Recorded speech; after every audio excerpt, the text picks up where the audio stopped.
क्या है स्नेह मिलन कार्यक्रम और इसकी जरूरत क्यों आन पड़ी? चुनाव है उसमें बीजेपी ये चाहती है कि जो सबका साथ सबका विकास का उसका नारा है उसमें मुसलमान भी शामिल हो। अब वो लोकसभा में वो टिकट देगी कि नहीं देगी ये भी महत्वपूर्ण होता है। और स्नेह मिलन कार्यक्रम मधुर मिलन कार्यक्रम में कब बदलेगा ये बात तो चुनाव के परिणाम बताएंगे, लेकिन इतना ज़रूर है कि बीजेपी मुसलमानों को लेकर बहुत लंबे समय से कोशिश करती रही है। उसके पीछे आरएसएस का भी बहुत बड़ा योगदान है। देखिए, बीजेपी को लगता है शायद अब कि मुसलमान भी पके आम की तरह है, गिर रहा है इधर उधर, खुद ही लपक लो अपनी झोली में डाल लो। लेकिन मुसलमान का विश्वास बीजेपी पर जम नहीं पाता तब तक कोई ना कोई बवाल आ जाता है। मुसलमान के चाहने वाले बहुत हैं उनके वोटों के, लेकिन वो जब आरएसएस के चीफ इस बात को कहते हैं कि इस देश में रहने वाले सभी लोगों के पूर्वज हिंदू हैं, तब मुसलमानों का विश्वास डगमगा जाता है। देखिए, मुसलमानों को लेकर संघ की जो विचारधारा है वो कई बार बदलने की कोशिश हुई है, कई बार फिलर आए हैं और बयान दिए गए, मुस्लिम बुद्धिजीवियों के साथ बातचीत की गई। आरएसएस में तो एक बाकायदा विंग बनी हुई है मुस्लिम राष्ट्रीय मंच।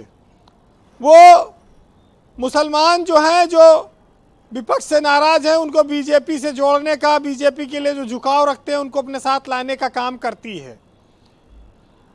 हिंदुस्तान में जो लोग रहते हैं वो सबके पूर्वज हिंदू हैं। मुसलमान शायद ऐसा नहीं सोचता है। उसको लगता है कि इस बयानों से उसकी पहचान मिटाने की कोशिश हो रही है और इसीलिए वो बीजेपी के साथ जुड़ने से डरता है। एक बात जरूर है कि जब से बीजेपी ने आजमगढ़ में और रामपुर में लोकसभा का उपचुनाव जीता, दोनों में काफ़ी बड़ी संख्या में मुसलमान हैं, तो बीजेपी को ये लगने लगा कि कुछ मुसलमान उनके साथ आ गए हैं और अगर इसका प्रयोग राष्ट्रीय स्तर पर या लोकसभा के आम चुनाव में किया जाए तो कैसा रहेगा। उसीलिए पहले पसमानदा सम्मेलन हुए, अब स्नेह मिलन का कार्यक्रम आ रहा है। ब्रजेश जी रामपुर में जिला पंचायत के एक पूर्व अध्यक्ष हैं मशहूर अहमद मुन्ना, उनका एक बयान आया था कि पहले मुसलमानों को बीजेपी का डर दिखाया जाता था और वोट लिया जाता था, लेकिन अब लोगों में वो डर नहीं रहा। मस्जिद की बात आई, अजान की बात आई, लेकिन लोगों ने वो बातें नहीं सुनी और बीजेपी को वोट दिया। ऐसा रामपुर में बयान आया।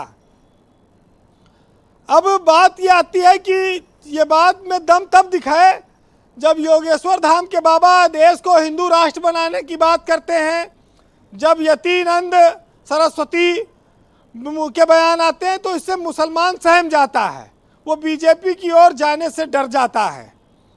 और ताज़ा हालात में आप देख रहे हैं जिस तरह से बुलडोजर चला अतीक अहमद पर, मुख्तार अंसारी पर, इससे भी मुसलमान डरा है। इससे भी स्नेह मिलन में बाधा आएगी। ये स्नेह मिलन कंप्लीट नहीं होने देता है, ये मिलन में कुछ बाधा पैदा करता है।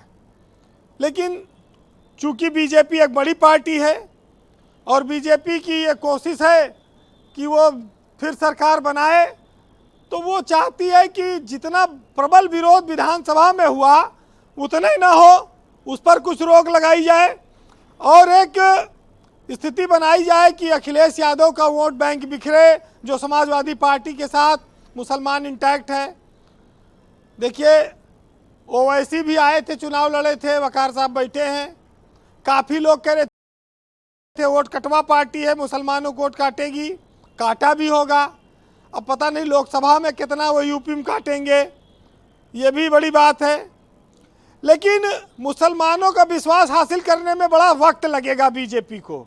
इतना आसान नहीं है कि मोहसिन रजा या और एक आध मंत्री बनाकर उत्तर प्रदेश में बासित अली को प्रदेश अध्यक्ष बनाकर बहुत वोट हासिल किया जाए। अभी इसके लिए बड़ी मेहनत करने की ज़रूरत है।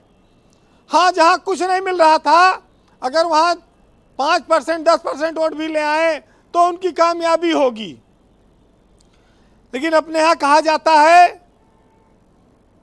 कि इतर से कपड़ों को महकाना कोई बड़ी बात नहीं है, और मज़ा तो तब है कि खुशबू आपके किरदार से आए। तो किरदार से तभी आएगी जब भरोसा होगा, विश्वास होगा। जी, हमारे यहाँ कहते हैं कि भाई मंदिर वहीं बनाएंगे और खून की नदियाँ बहाई गई।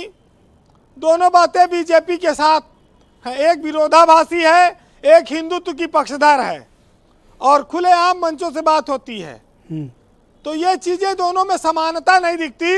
ऐसे में मुसलमान से उनकी दूरी इतनी आसान नहीं होगी पाटना। आज ये बात जरूर है कि वो लोग हमको मोहब्बतों का सबक दे रहे हैं जो ईद और होली पर अपने सगे भाई से भी गले नहीं मिलते।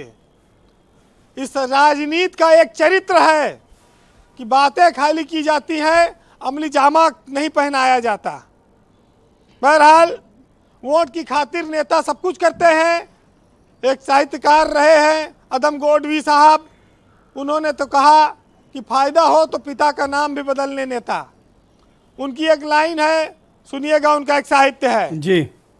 उन्होंने लिखा कि इलेक्शन भर मुसलमानों से हम रुमाल बदलेंगे, और अभी बदला है चेहरा फिर चाल बदलेंगे, और मिले कुर्सी तो दल बदलू कहो क्या फ़र्क पड़ता है, और पार्टी कोई बल्दियत है इसे हम हर साल बदलेंगे। बहुत शुक्रिया वीरेंद्र जी, बहुत बड़ी बात आपने कही, बहुत बहुत शुक्रिया, धन्यवाद।